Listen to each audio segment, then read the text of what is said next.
Assalamualaikum warahmatullahi wabarakatuh. Selamat datang di video Pusat Studi Konstitusi. Pada kesempatan kali ini kita bakalan ngomongin buku-buku rekomendasi untuk dibaca selama menghadapi pandemi COVID-19 atau bagi kawan-kawan yang ingin mengenal ilmu hukum dan mendalami ilmu hukum. Pada hari ini kita udah kedatangan 4 orang peneliti Pusat Studi Konstitusi dan Bang Ferry sebagai direktur.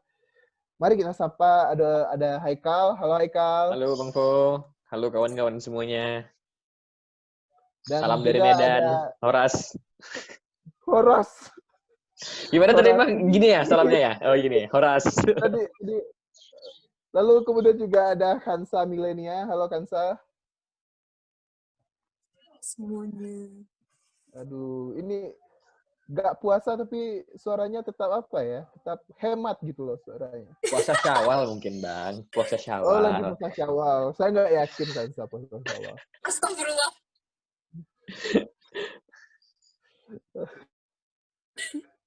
Mikrofon Bang Ferry belum hidup. Oke, kemudian ada Reza. Bedakan dong sama kamu yang tidak puasa, Fo. Aduh. Jangan disama-samain Bang Fo. Aduh. Oke, saya ngopi. Semangat Kansa kalau memang Anda puasa. Lalu kemudian ada Alvaris Maulana Reza. Halo, Za. Halo, guys.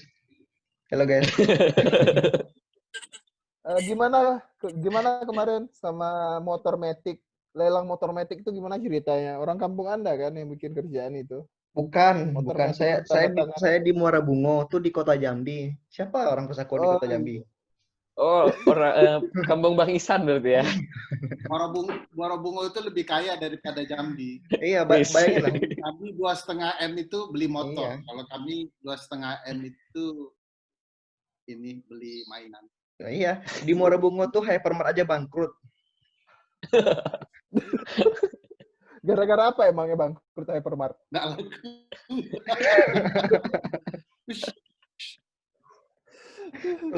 Jangan Bang, bentar kita dihujat, jangan. Enggak. Aman, kita aman. Kita dilindungi oleh konstitusi kawan-kawan. Silahkan berekspresi. Tapi kawan-kawan tidak dilindungi oleh undang-undang ITE. Kalau salah-salah ngomong ntar. Oke, lalu kemudian ada Bang Ferry Amsari. Halo Bang.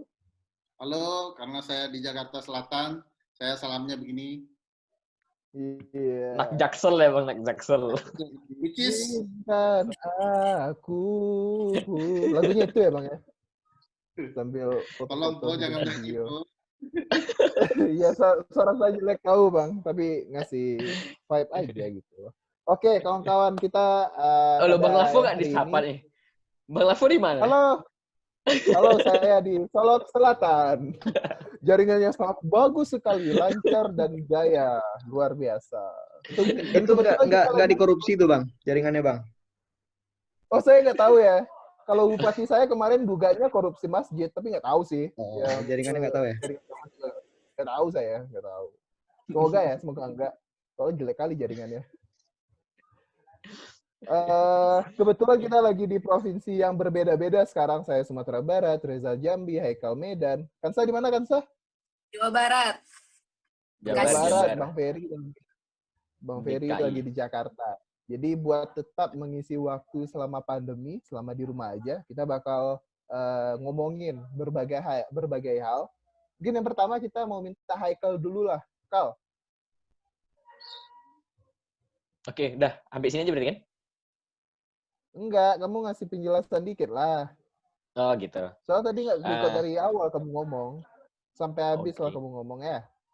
Astagfirullah. Itu berbeda lagi nanti Bang. Iya, sampai pertengahan lah nanti di-cut sama Reza.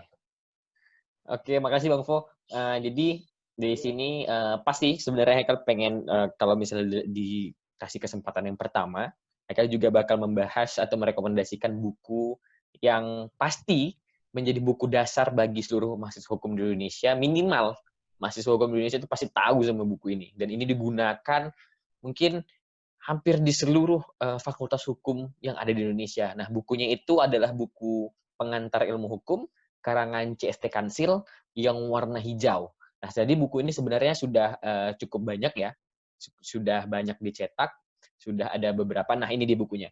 Ada beberapa edisi sampai kalau tidak salah lebih dari 7 edisi. Buku ini mulai dari sampulnya yang warna hijau sampai sampulnya itu berubah jadi warna biru. Nah, buku ini memang menjadi buku yang sangat dijadikan pedoman lah bagi mahasiswa Fakultas Hukum, terutama yang mahasiswa Fakultas Hukum yang baru masuk ke dalam Fakultas Hukum, yang baru diterima, yang baru ingin belajar tentang ilmu hukum itu sendiri. Nah, pasti mereka akan mencari buku ini. Kalau ke toko buku, nanya ke abang-abangnya, pasti nanya, "Bang, ada bukunya PIH-nya CST Kansil nggak?" Itu buku ini, karena buku ini memang berisi banyak banyak materi hukum, materi-materi dasar yang kita butuhkan sebagai mahasiswa hukum.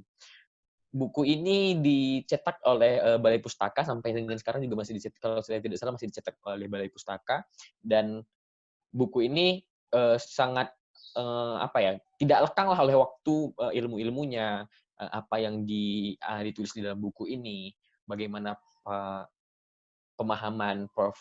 CST Kansilo itu terhadap ilmu hukum, dasar-dasar ilmu hukum, dan bahkan menurut saya buku ini juga bakal digunakan sampai kita selamanya, mungkin selama kita masih berada di dalam dunia ilmu hukum, masih berada di dalam dunia hukum, maka kita masih perlu akan buku ini gitu. Karena buku ini memang benar-benar memberikan pemahaman tentang dasar hukum, pemahaman tentang dasar-dasar keilmuan hukum. Bahkan saya juga pernah waktu di training camp debat itu senior-senior juga menyarankan buku ini untuk selalu dibaca, karena buku ini tuh berisi dengan asas-asas hukum, norma-norma, dan juga bagaimana norma itu dibentuk, dan itu dijelaskan oleh CST Kansil dengan runut gitu ya, mulai dari yang awal sampai dengan nanti bagaimana pembentukan hukum. Dan bahkan di edisi keduanya buku ini juga berisi ada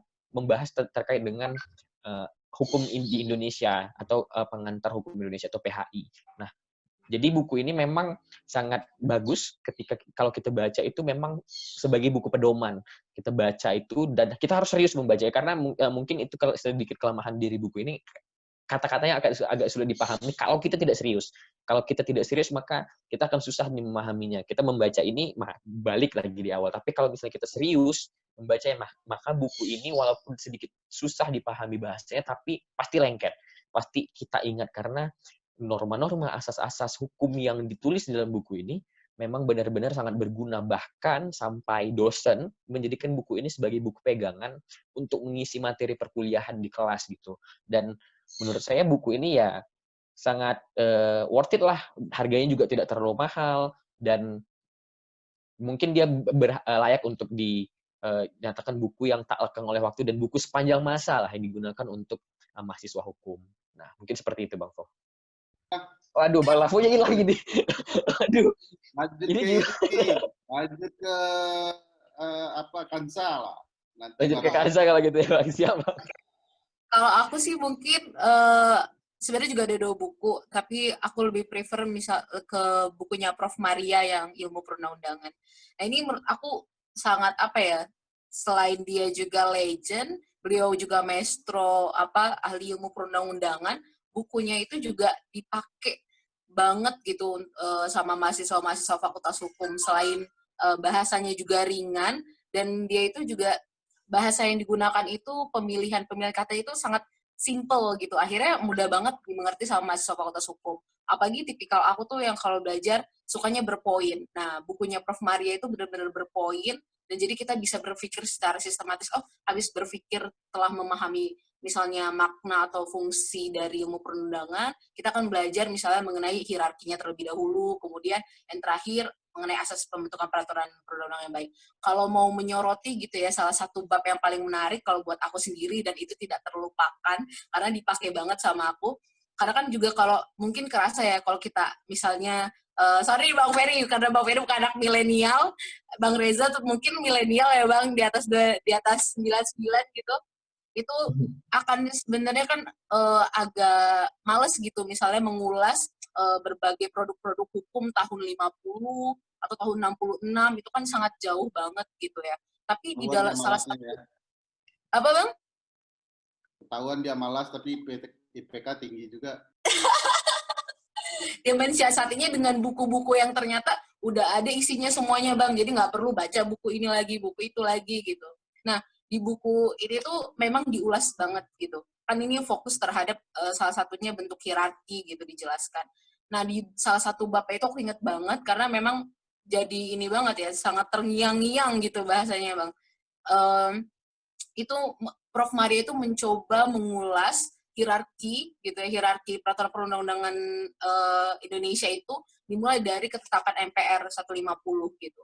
Kemudian terakhir dan itu beliau ulas satu-satu kenapa misalnya hierarki ini tidak tepat penggunaan nomenklatur instruksi menteri gitu. Terus kenapa di 10/2004 kemudian tidak ada ketetapan MPR lagi dalam hierarki peraturan perundang-undangan. Jadi memang beliau tuh sekaligus memberikan tanggapan atau komentar-komentar dan itu kayak membuka pikiran kita, oh iya jadi ada dinamika perjalanan hierarki peraturan perundang-undangan itu ternyata memang ini ya selalu berubah setiap rezimnya gitu. Dimulai dari ketetapan MPR 3/2000 gitu kan, terus yang 66 tahun 20 nomor 20 tahun 66 gitu. Jadi di situ terlihat dinamikanya. Memang karena buku ini diterbitkan 2007, maka kemudian rezim yang digambarkan hanya sampai pada tahun 2004 gitu. Nah, di situ juga banyak catatan-catatan beliau terhadap beberapa hierarki di setiap rezimnya. Nah, ini yang menarik menurut aku gitu karena kita nggak perlu lagi nih ngebuka satu-satu undang-undang yang dulu-dulu lagi karena cukup banyak memang gitu untuk melihat hierarkinya karena sudah digambarkan dan diberikan tanggapan atau catatan-catatan kritisnya. Itu sih yang menurut aku menarik dan sangat sangat berguna banget dan bahkan mungkin di Fakultas Hukum buku Prof. Maria itu menjadi buku pedoman untuk memahami hukum perundangan. Bahkan juga aku yakin buku ini juga dipakai sebagai buku pedoman maupun panduan dasar memahami hukum perundang-undangan di Indonesia karena memang lengkap, detail, dan simple banget sih. Itu sih menurut aku. Kira-kira itu dipakai DPR juga nggak ya, Sa, untuk membuat iya, itu undang-undang? mungkin kayaknya kita harus ini ya, beliin atau gimana nih caranya nih? Biar Kayaknya harus memahami deh itu. dengan baik. Apalagi ada di pasal yang Omnibus Law itu ya, pasal 70 berapa tuh yang masalah hierarkinya. Seperti kabur gitu pemahamannya. Itu diselingi juga dengan membaca buku guru beliau nggak, Profesor Prof. Atamimi. Min Atamimi. Ya, kalau yang Kan- aku baca itu kan beliau banyak juga mengambil gitu Bang. Misalnya kayak menurut beberapa ahli yang lain beliau masukkan gitu di dalam buku itu.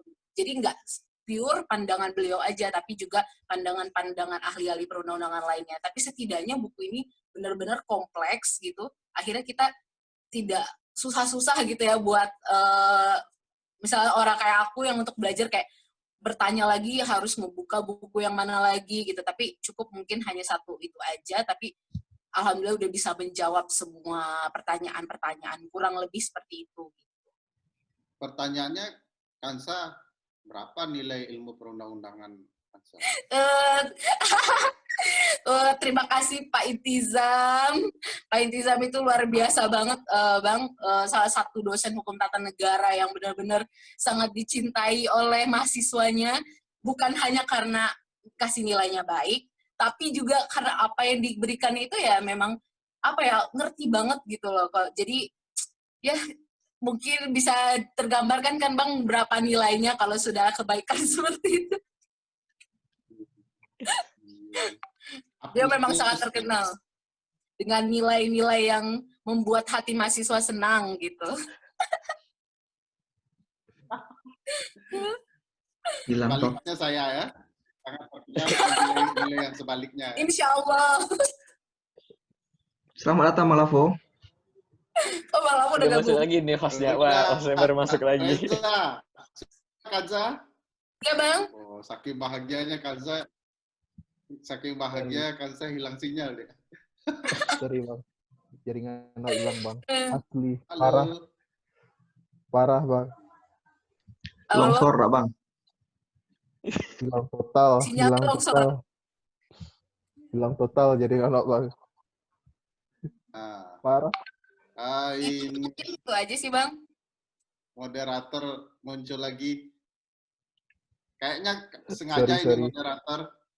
Begitu Kanza selesai menjelaskan, dia ini baru muncul. Kayaknya dia nggak suka dengan buku yang Kanza jelaskan itu. Oh, tidak, Bang. Tidak dong, tidak. Tampilkan dong buku pilihan Kanza, Vo. Silakan kalian lihat kan bisa di Google. pas edit masukin pas Kanza. Oh iya, Iya. bisa juga sih. Jadi Kansa tadi udah ngasih rekomendasi buku-buku hukumnya. Berikutnya mungkin kita minta kepada Alfaris Maulana Reza. Halo Ya, Reza, terima kasih. Ya, halo Pak. kasih kita rekomendasi bahan bacaan nggak buat selama di rumah ini? Ya. Buku hukum legend sepanjang masa. Mungkin kalau buku hukum, saya pribadi mungkin background-nya dari hukum internasional. Awal mula saya membaca buku ini karena Cimeeh dari Prof. Firman Hasan. Prof. Firman Cimeeh itu Cimeeh apa, ini Bang? apa nih? Orang Indonesia nggak tahu, Bang, Cimeeh. Cimeeh ini apa? Cimees berawal dari Cimees Prof. Oh, Cimees itu ada temennya nih. SMS ya, Bang ya? Cemooh Prof. Firman Hasan. Perlu diketahui, Prof. Firman itu adalah dosen tertua di Fakultas Hukum. Beliau juga walaupun tua, tapi beliau masih kelihatan muda. Jadi beliau waktu belajar hukum internasional, beliau selalu bertanya ke mahasiswa, apa buku yang kalian baca? Diam semua orang. Jadi beliau sering mencemooh mahasiswa yang nggak pernah baca buku. Terus sepanjang kelas, dari awal semester sampai akhir, beliau selalu mengutip buku dari Hans Morgenthau, yaitu Politics Among Nations, Struggle for Power and Peace. Mungkin ini bukunya nih. Model bukunya kayak gini. Saya baca juga itu, Bang. Disuruh baca saya. Nah, iya benar kan? Nah, jadi Iya benar, Bang. saya cari buku itu di pojokan perpus fakultas, yang paling pojok, di tempat yang paling berdebu, yang paling tidak pernah dijamah mahasiswa. Saya menemukan buku ini. Saya tahu tempat itu. Nah, tadi kalau Kansa bilang kalau generasi milenial itu sukanya yang buku-buku ya yang to the point, tapi saya juga penasaran sama buku yang disarankan sama Prof. Firman ini. Buku Politik Among Nations ini sebenarnya menjadi buku yang paling berpengaruh di dunia pada abad ke-20. Bahkan ratusan kampus termasuk Harvard, Princeton, Yale mengadopsi muatan materi buku ini ke dalam bangku perkuliahan mereka. Dan dalam 5 tahun saja buku ini terbit sejak tahun 48 kalau tidak salah. Buku ini menjadi lebih dominan, di mana jika kita kalkulasikan tugas-tugas di kampus di Amerika lebih banyak menggunakan buku ini dibandingkan seluruh textbook tentang kebijakan luar negeri yang dikumulasikan. Bayangkan bagaimana bestsellernya buku ini pada zaman itu dan bagaimana kayaknya Hans Morgenthau dari royalti buku ini. 5 edisi yang diterbitkan ini sebenarnya sangat merevolusi pola pikir kebijakan internasional, sehingga Hans Morgenthau ini dijuluki sebagai the founding father of the entire modern study of international affairs. Aduh, keselio. Bahkan Hans Morgenthau ini dia juga disamakan dengan Sigmund Freud dalam bidang psikologi. Keilmuannya itu ya disamakan sama Sigmund Freud. Walaupun intelektualitas dan bagaimana dia menyajikan materi dalam buku ini sangat susah dipahami, tetapi juga enak dibaca. Gimana tuh? Susah dipahami tapi enak dibaca. Cara Morgenthau menulis dalam buku ini juga lumayan fleksibel karena dia tidak kaku dalam menuangkan materi. Misalnya nih, di halaman yang sama, dia membahas ilmu politik, kemudian sejarah, psikologi, loncat ke filsafat, kemudian membahas hukum dalam satu halaman buku. Ya, itu yang maksud saya itu tadi, materinya padat tapi enak dibaca. dalam satu halaman ada banyak materi yang diulas. Kemudian salah satu pokok materi yang sangat penting dalam buku ini adalah bagaimana Morgenthau mendesak untuk seluruh pembuat kebijakan melihat dunia ini realistis gitu, bukan seperti yang mereka harapkan. Jadi, jika seorang negarawan itu ingin membentuk suatu regulasi, mereka harus realistis dengan melihat apa yang terjadi di dunia ini. Seperti contohnya sekarang pada saat COVID-19 ini, walaupun ini buku lama, tapi ya materinya masih bisa kita gunakan lah, visioner bukunya.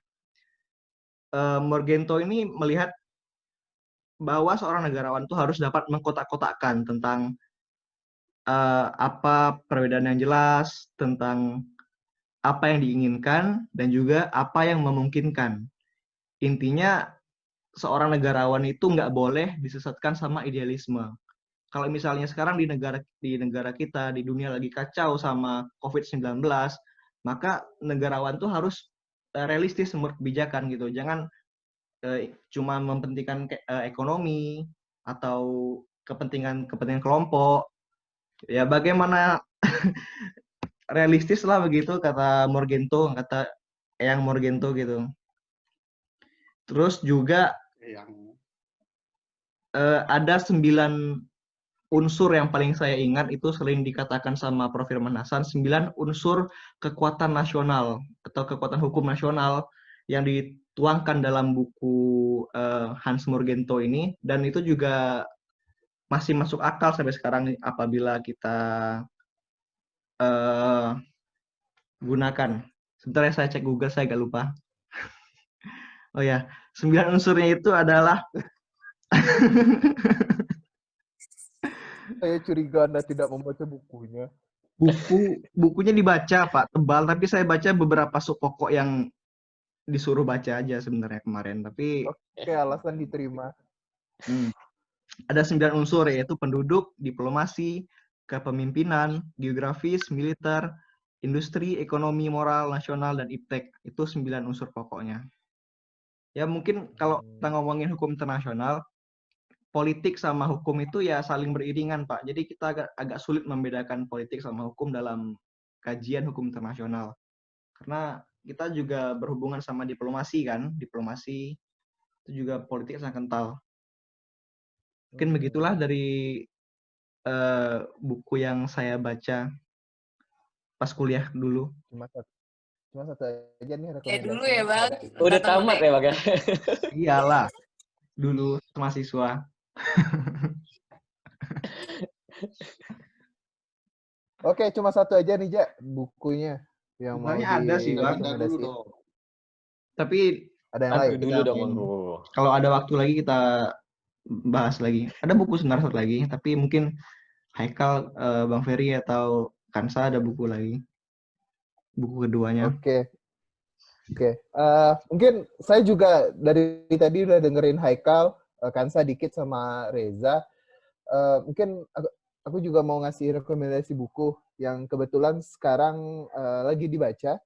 Dan aku rasa sebagai mahasiswa hukum yang lagi bahas soal korupsi, buku ini lumayan bagus. Ini bukunya Heri Priyono soal korupsi. Aku nggak tahu ini buku hukum, tapi dia beberapa konteks membahas soal bagaimana definisi hukum di dalam undang-undang. Jadi menurut aku buku ini lumayan bagus buat menjadi pedoman untuk mendalami permasalahan korupsi lebih lanjut. Karena selain dia itu membahas soal substansi apa itu korupsi di dalam konteks hukum dan undang-undang, dia juga membahasnya secara filosofis dan juga melihat dari sudut pandang berbagai spektrum ideologi. Jadi kayak dia itu membahas dari bagaimana Adam Smith memandang korupsi, Karl Marx memandang korupsi, lalu kemudian bagaimana definisi korupsi dari akarnya itu dibahas secara rigid di dalam buku ini. Tapi buku ini tuh efeknya kayak ketika kita awal kita itu digendong, dipapah-papah lah gitu buat naik, dibikin seakan-akan kita melakukan jalan yang benar, tetapi pas terakhirnya itu kita ditampar loh. Kayak efeknya itu kayak ditampar bahwa permasalahan korupsi itu banyak dan sebenarnya nggak cuma domainnya permasalahan keuangan negara saja, tetapi berbagai konteks yang lainnya pun masih mengandung permasalahan korupsi di dalamnya gitu. Kalau buku ini menurut aku. Buat yang mau baca silakan, lumayan tebal dan juga Iya, tebal bisa banget itu ya, Bang. untuk menghabiskan waktu lah selama di rumah aja. Lumayan lah, tapi tidak lebih tebal dari novel Harry Potter, The Goblet of Fire. Tapi Goblet itu of Fire kayak tuh 1000 halaman. itu kayak novel loh Bang covernya Bang. Iya, Itu menarik itu memang. makanya covernya itu pun bagus. Jadi silakan dicari dan dibeli. Mungkin itu aja kawan-kawan dan Bang Ferry. Mungkin Bang Ferry ada yang rekomendasi bukunya nggak? Terus sekali buku Lafo ya. Gimana Bang? Romo Heri. Serius sekali buku yang Lafo baca.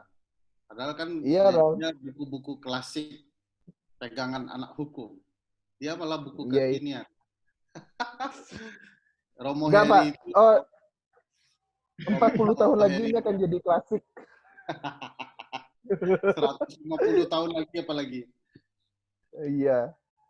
Apalagi kita akan menghadapi kenormalan yang baru. Romo Heri itu kebetulan teman saya, jadi saya nggak komplain lah kalau bukunya dipromosikan.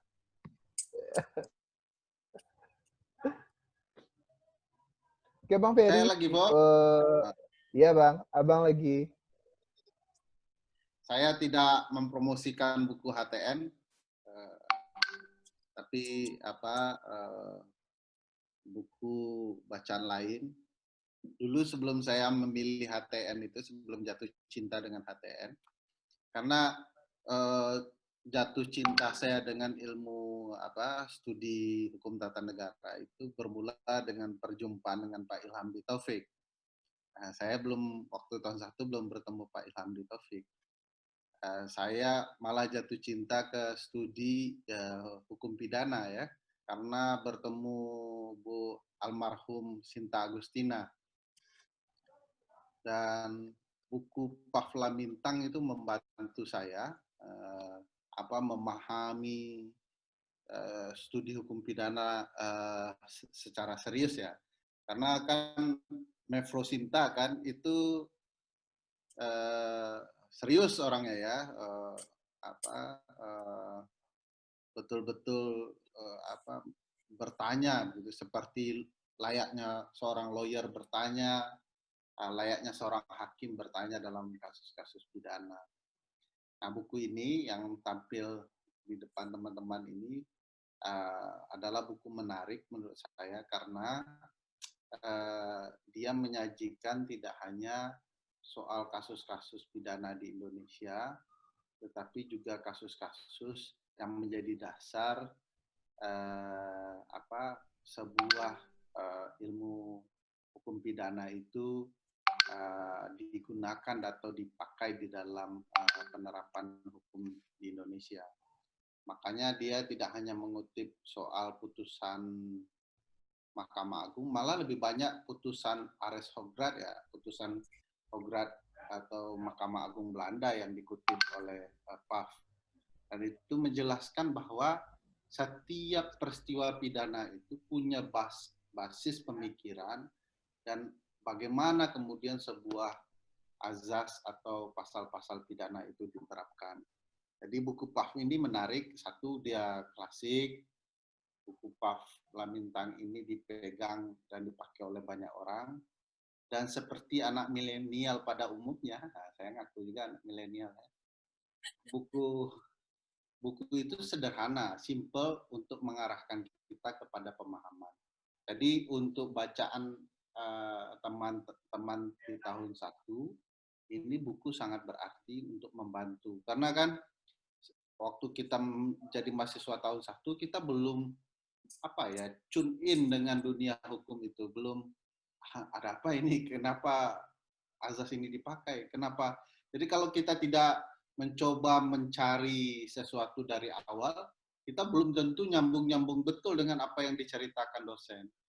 Nah, beruntunglah mahasiswa sekarang ya, kalau ada istilah atau ada pendekatan cara berpikir hukum yang kita rasa kita belum memahami betul, belum nyambung, kita bisa mencari di Profesor Google SHMH kan, apa maksudnya begitu ya.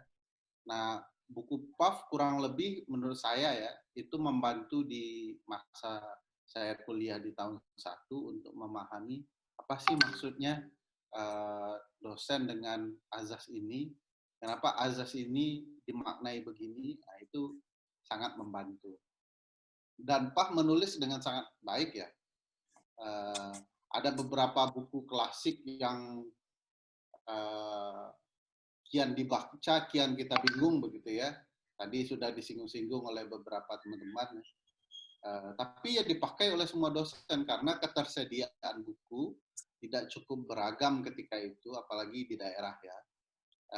Lagian beli buku kan mahal, jadi lebih baik beli buku yang murah, yang isinya singkat-singkat dan padat begitu. Nah, buku PAF sebenarnya selain singkat, padat, dia juga tidak terlalu murahan. Dia kaya dengan informasi mengenai konsep-konsep hukum pidana. Jadi buku PAF saya pilih karena mungkin siapa tahu bisa membantu teman-teman untuk memahami konsep hukum pidana di Indonesia dan juga asal hukum pidana itu yaitu hukum pidana Belanda. Itu pilihan saya, Pak Malabintang. Aku kira Bang bakal rekomendasi dari apa loh, dari buku-buku yang ditulis oleh pakar-pakar HTN. Jadi menarik, yang dipromosikan adalah buku pidana. Nanti kalau pakar HTN malah saya promosikan buku tertentu, ada teman yang marah bukunya tidak dipromosikan, padahal bukunya buku dasar. Jadi kayaknya pilihan pidana ini mendamaikan dengan banyak senior atau teman-teman yang menulis hukum tata negara.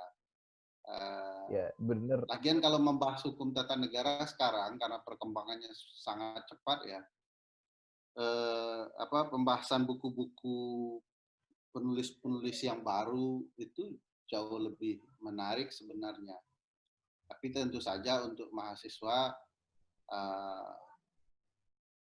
hukum ya di tanah air, kalau mau baca kan memang ada buku klasik, ya. Misalnya pokok-pokok hukum tata negara Prof. Jimli begitu ya. Kalau anak tahun 3 baca politik hukum ya baca buku Prof. Mahfud. Gitu. Ya itu punya peta-petanya sendiri. Kayak tadi Kanza bilang ilmu perundang-undangan ya kalau tidak Prof. Hamid Atamimi yang bukunya mungkin di era sekarang sudah sulit ditemukan ya karena memang kalau dibaca isinya kan memang panutan undang-undang yang menjadi dasar pemikiran beliau kan sudah sangat berubah. Lalu murid beliau Prof. Maria Farida, lalu ada Prof. Yuliandri. Ya, buku Prof. Yuliandri sulit dibahas kan karena kan undang-undangnya berbeda dengan undang-undang yang berlaku sekarang ya, karena beliau masih pakai Undang-Undang 10 2004. Jadi kayaknya kalau mempromosikan buku-buku HTN kayaknya mungkin orang Ferry Amsari ngomong buku HTN kan aneh ya kalau udah biasa. Promo udah biasa pidana ya. Walaupun tadi barusan sudah promo juga buku Prof. Hamid, buku Prof. Maria, buku ya. Gara-gara lapor masuk nih. juga promosinya ternyata. Padahal tadi saya cuma mancing dikit loh Bang, malah keluar semua buku-bukunya. Itu sudah masih mending kan, Vo. Kalau apa buku referensi Abang terkait hukum pidana? Kalau saya jawab novel Conan Edogawa, kan nggak enak kita kan. Novel Sherlock Holmes juga nggak mantap kan. Oh, saya punya edisi satu paket lengkap buku novel Sherlock Holmes. Edisi berbahasa Inggris. Mungkin kalau sekarang kita bahasnya buku-buku hukum yang serius, buat yang baru ingin mengenal hukum, mungkin kita besok bisa kasih rekomendasi novel-novel hukum ya Bang ya? Iya, pokoknya yang bacaan populer. Saya itu sebenarnya dulu boleh dikatakan terjebak lah masuk fakultas hukum ya. Ini jujur-jujurnya begitu. Pilihan ketiga begitu. Saya tuh suka gambar, ingin jadi arsitek. Tapi kan kuliah arsitek untuk anak orang kaya ya, beli mejanya aja mahal gitu ya. Saya pindah mau masuk teknik sipil, tapi ini berat kan, matematika bermasalah kali ya. Jadi malah terpilih pilihan ketiga. Awalnya saya tidak terlalu berminat, tapi begitu mendengar Mevro Sinta kuliah, saya bilang, kuliah Conan Edogawa ini. Menarik begitu ya, cara penyampaian, bagaimana sebuah hukum itu dibedah ya, sehingga dia mengiaskannya, mencoba menggambarkan dengan kasus yang ada, dengan pasal-pasal hukum pidana, itu jadi sangat, wah keren nih, ilmu hukum ini ternyata lebih seru lagi. Jadi begitu 1 tahun selesai, saya yang awalnya berencana mau UMPTN lagi, UMPTN itu SMBPTN sekarang, SBMPTN. apapun namanya itu, ya masuk perguruan tinggi. Saya mau ngulang, tapi gara-gara kuliah dengan Mevro Sinta itu, wow, ini keren nih kuliah hukum ini. Begitu bertemu Pak Ilhamdi, langsung saya belok kanan ya. Ini kayak bidang studi yang lebih menarik daripada hukum pidana ya. Sorry untuk teman-teman hukum pidana, saya ini pengkhianat hukum pidana ya. Begitu lihat Pak Ilhamdi cerita problem solving attitude ya, atau only lawyer and painter can change white to be black, black to be white. Ada apa dengan dosen hukum tata negara dan studi-studi politik hukumnya yang menurut saya dahsyat ya. Nah, ya itu mungkin ya bisa beranjak dari cerita novel hukum terbaik ya. Nanti novel hukum terbaik ternyata bacanya sama itu kayak itu. Rata-rata soalnya dikit sekali kan Bang yang bahas soal hukum di novel secara umum. Tapi menarik buat kita ngomong. Novel Indonesia yang sangat sedikit ya. Novel Indonesia yang sangat sedikit. Tapi adalah beberapa yang bisa kita obrolin lah di video berikutnya. Oke, terima kasih kawan-kawan kepada Haikal, Kansa, Reza, dan Bang Ferry yang sudah menemani kita berapa menit nih. Sudah cukup lama. Dan semoga rekomendasi kita bisa menjadi referensi kawan-kawan untuk memilih bacaan, mungkin untuk mendalami ilmu hukum atau ingin mengenal ilmu hukum secara umumnya. Terima kasih. Ya, Wassalamualaikum. Ya, buku-buku. Jangan tutup dulu, Po. Ini baru. Oh, jangan tutup dulu. Itu buku-buku CST Council yang disinggung Haikal itu apa tuh? Forever Young tuh bukunya apa? Perlu mendapatkan lifetime achievement ya. Lifetime achievement mungkin ya Bang sebenarnya. Ya mungkin juga karena murah begitu ya. Lalu berisi banyak hal yang dasar, mungkin mahasiswa tertarik. Tapi mungkin ada baiknya kalau sudah suka ilmu hukum, perlu menelusuri bahan-bahan atau buku-buku lain yang membuat cara berpikir hukumnya paripurna. Studi hukum itu kan bukan mencari yang senang, yang kita menikmatinya ya. Saya bisa maklumi lah kan saya, karena kan perlu jatuh cinta dulu. Nah, kalau sudah jatuh cinta memang harus menelusuri lebih jauh karena itu akan menemukan hal-hal yang lain. Kayak si Reza ya, dia anak kampung, tiba-tiba mendapatkan buku yang selalu dikutip dosennya karena dia sudah jatuh cinta dengan ilmu hukum internasional, ilmu hukum imajinatif ya. Saya bisa kena marah sama guru-guru saya di hukum internasional. Itu kan menelusuri banyak hal yang menarik ya. Misalnya orang hukum internasional mungkin tidak banyak yang mencoba mengutip Hans Kelsen ya. Padahal Kelsen itu menyinggung hukum banyak sekali di bukunya ya. Tapi ya itu kan perlu jatuh cinta dulu, Po. Jangan seperti Lavo, jatuh cintanya mendadak langsung buku berat-berat kan.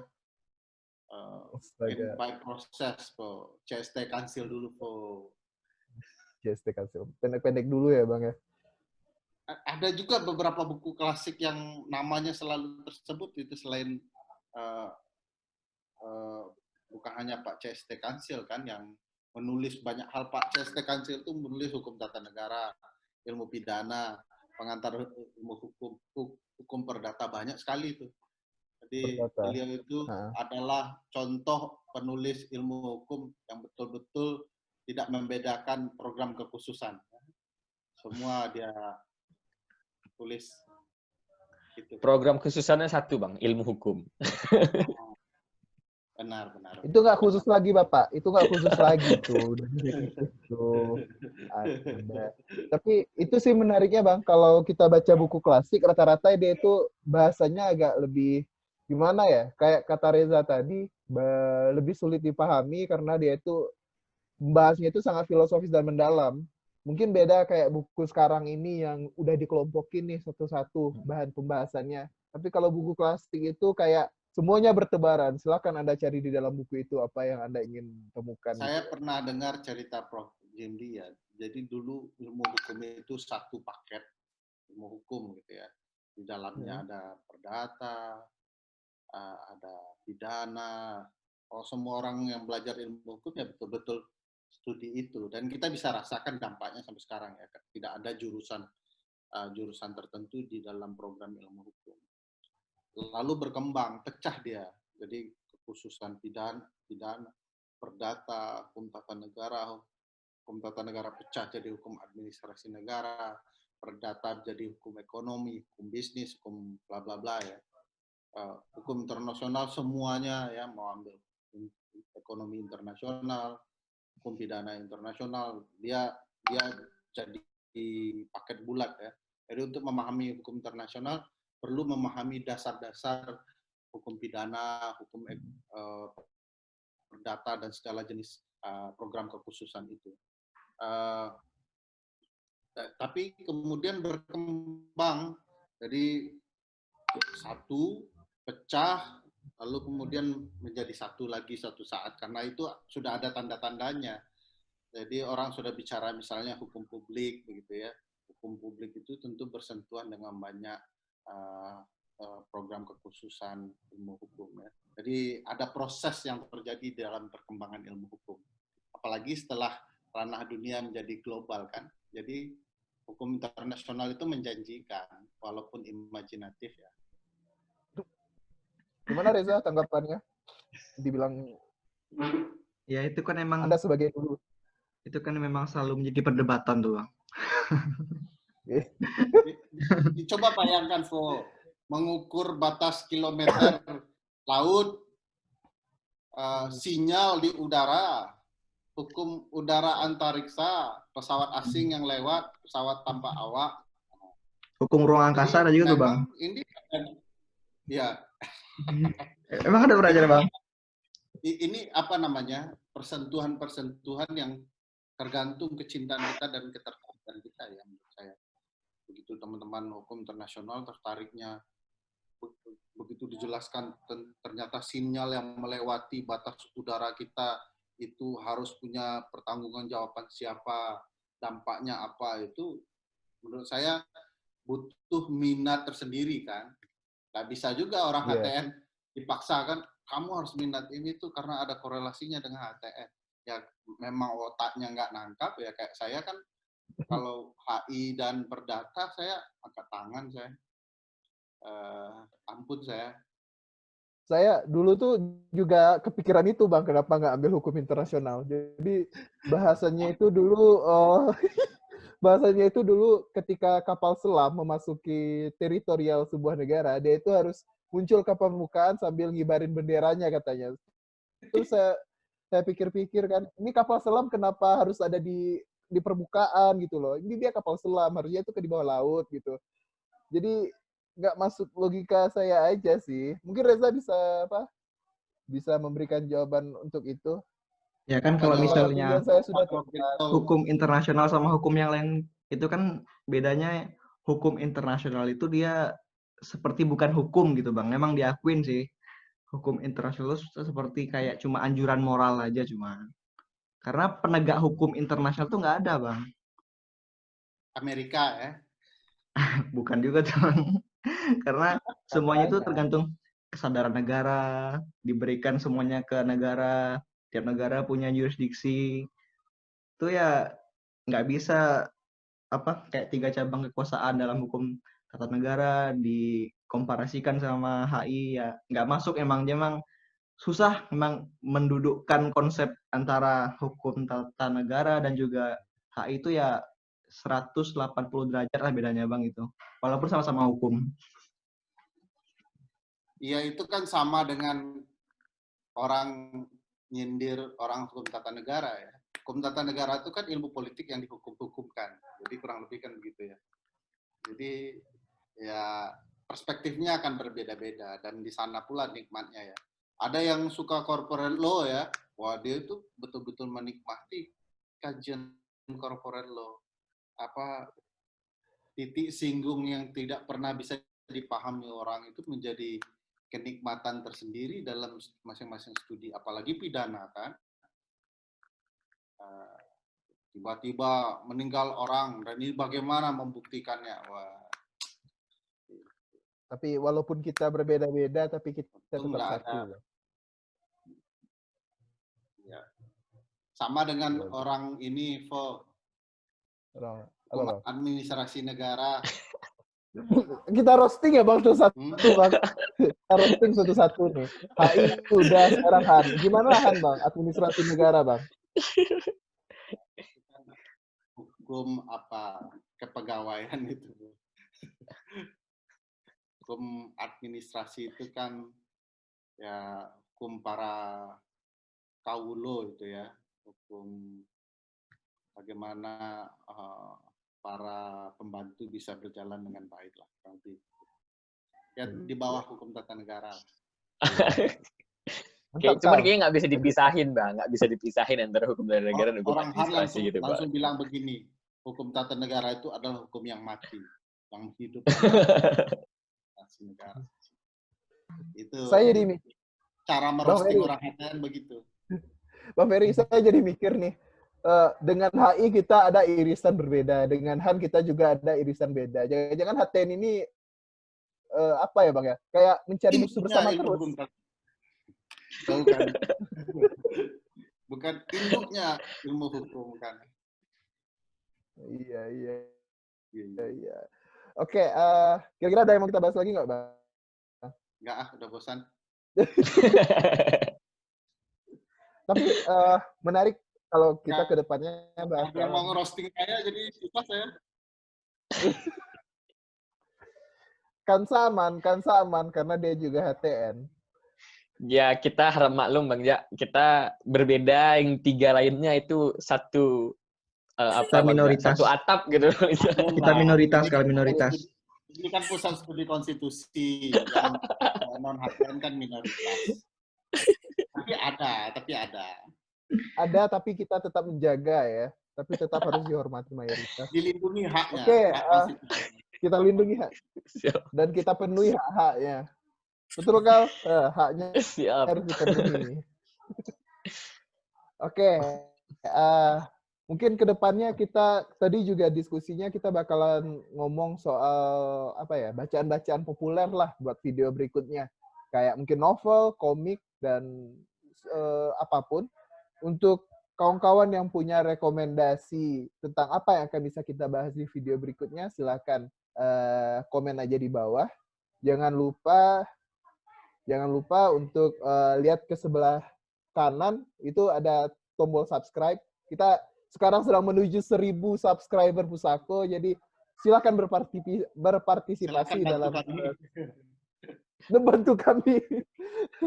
Kita sok-sokan bilang ini adalah sebuah kontribusi untuk sejarah, tapi tidak, ini tolong bantu saja kami. Kami cari action sekarang. Kami ingin cari action sekarang lagi. Jadi silakan subscribe, jangan lupa like dan juga komen di bawah. Terima kasih kawan-kawan. Terima kasih Bang Ferry, Haikal, Kansa, Reza. Sampai jumpa. Mungkin kita minal aidin wal faizin juga Bang kepada seluruh penonton kita. Minal aidin wal faizin yang udah nonton video Pusako selama ini. Mohon maaf lahir dan batin. Bibirnya tidak berkunci, mohon maaf.